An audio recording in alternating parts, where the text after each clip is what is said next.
Hey guys, in my previous video I talked about itemization trapping, and in this current video I want to discuss a little bit of what I forgot to include and some of the questions that were asked of me.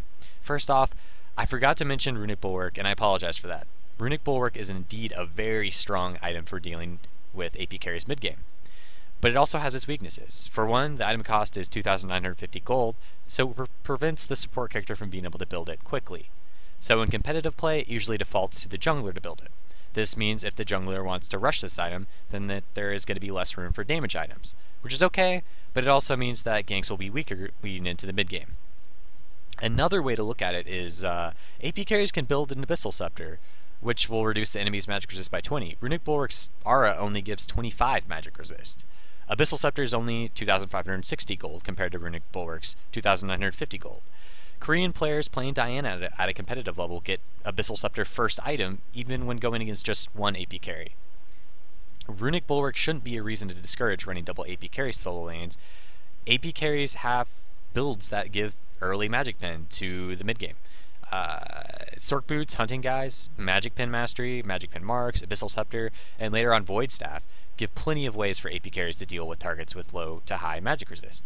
Another question about my previous video is directed to my comments on the Fall of Bruisers.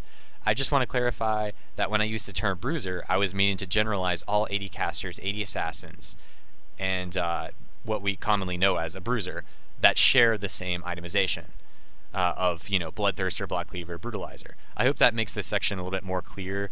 I managed to comment on the Reddit post with that, and the people that saw it said that it was much more helpful when they realized that I was referring to it as that.